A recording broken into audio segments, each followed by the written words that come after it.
Hai, Assalamualaikum. Apa khabar semua murid tahun 1 Hadijah? Okey, hari ini kita akan belajar subjek bahasa Melayu ya. Kita akan belajar pantun. Hari ini kita akan belajar pantun yang bertajuk Jauhi Kawasan Ini. Kamu boleh rujuk dalam buku teks muka surat 66. Okey, sekarang kita belajar pantun 4 baris dalam satu rangkap. Okey, di sini saya akan terangkan. Ini baris pertama. Yang ini baris kedua, yang ini baris ketiga, yang ini baris keempat. Okey, 1, 2, 3, 4. 4 baris dalam satu rangkap. Keseluruhan ni kita panggil rangkap. Faham? Okey, sekarang baris pertama dan baris kedua kita namakan ialah apa? Pembayang. Pembayang maksud. Kemudian baris ketiga dan keempat ialah maksud. Sekarang kita nak faham, nak cari maksud pantun, okey? Kita mesti fokus pada baris ketiga dan baris keempat saja yang berwarna ni, okey? Okey, contohnya, mari kita baca pantun sama-sama, okey? Sungguh segar pisang berangan, cantik berseri bunga angsana, luar pagar kawasan larangan. Elakkan diri bermain di sana. Okey, sekarang ni maksud pantun kita fokus pada baris 3 dan keempat. Luar pagar kawasan larangan, elakkan diri bermain di sana. Maksudnya kawasan larangan tu di mana? Di luar pagar. Di luar pagar mana? Di luar pagar sekolah.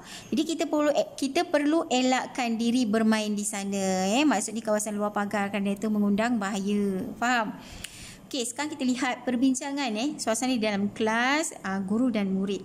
Okey, lihat yang pertama. Ni guru yang bertanya berwarna kuning ni, guru yang bertanya, kemudian yang warna merah jambu, murid-murid yang menjawab. Okey. Murid-murid, di manakah kawasan larangan itu? Kemudian murid pertama jawab, di luar pagar sekolah, cikgu. Okey, seterusnya, mengapakah kawasan itu berbahaya? Kawasan itu berbahaya kerana jalan raya di situ sibuk. Ya murid-murid, kamu dilarang berada di luar pagar semasa waktu persekolahan. Nampak kan? Kalau kawasan larangan, kawasan yang bahaya. Di mana suasana jalan raya di situ sibuk. Okey, bagaimana nak tulis? Okey, sekarang kita akan tulis maksud pantun yang pertama. Okey, kita huruf besar ya. Kita janganlah bermain. Kalau elakkan diri tu kita perlu elaklah, janganlah. Kita janganlah bermain. Di mana? Di luar pagar. Faham? Di luar pagar kerana kawasan larangan.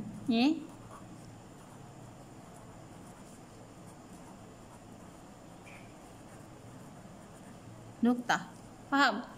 Ni rangkap pertama. Kita janganlah bermain di luar pagar kerana kawasan larangan. Okey, seterusnya. Okey, pantun yang kedua. Okey. Di sini ada gambar suasana di situasi di setor sukan. Okey, mana ada guru sukan akan memberitahu kepada guru sukan menasihati muridnya supaya berwaspada ketika mengambil peralatan sukan di setor sukan, takut ada yang tercedera. Okey, sekarang kita baca pantun. Anak muda mencari rotan, rotan dicari di hutan dara. Harus waspada mengambil alatan agar diri tidak tercedera. Jadi, masuk pantun kita mesti fokus pada baris ketiga dan baris keempat. Di sini saja. Okey? Baris 3 dan baris keempat. Okey, harus waspada mengambil alatan agar diri tidak cedera. Jadi, cara kita nak menyatakan maksud pantun, kita hendaklah waspada atau berhati-hati semasa mengambil peralatan sukan agar diri tidak tercedera. Tulis macam ni. Yang kedua, kita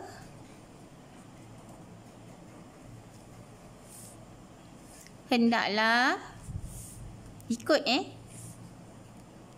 kita hendaklah berhati-hati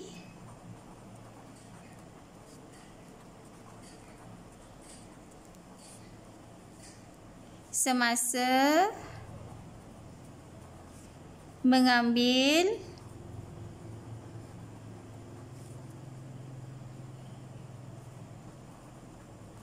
alatan di stor sukan, mengambil alatan supaya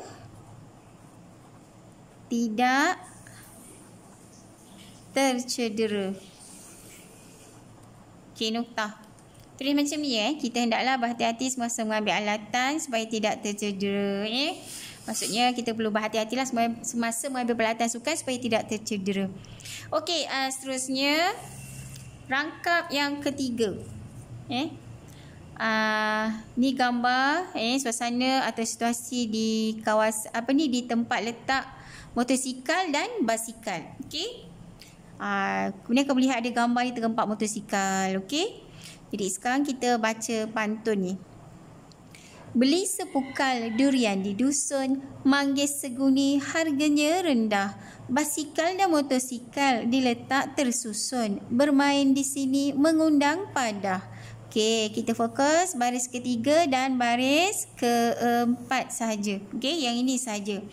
Okey, basikal dan motosikal diletak tersusun, bermain di sini mengundang padah. Maksudnya kita tidak bolehlah bermain di kawasan tempat letaknya motosikal dan basikal kerana mengundang padah. Contohnya kemalangan, terempat motosikal ke atau basikal dan sebagainya. Okey, jadi cara kita nak tulis maksud pantun macam ni. Kita tidak boleh tulis. Ni rangkap pantun yang ketiga, maksud pantun yang ketiga. Kita tidak boleh bermain di tempat letak basikal dan motosikal kerana boleh mengundang padah.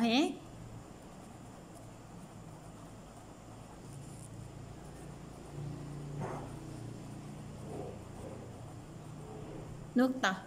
Macam tu je. Faham? Okey, mengundang padah ni macam kemalangan. Okey, seterusnya rangkap yang keempat. Okey, gambar ni situasi dalam kelas. Maksudnya justru dengan nasihat lah. Ni ketua pada murid-murid ketua darjah. Okey, ataupun kita baca pantun ni bersama-sama. Bangau sekawan di tasik Cini, terbang sendiri mencari makan. Dengarlah kawan nasihatku ini, keselamatan diri perlu diutamakan.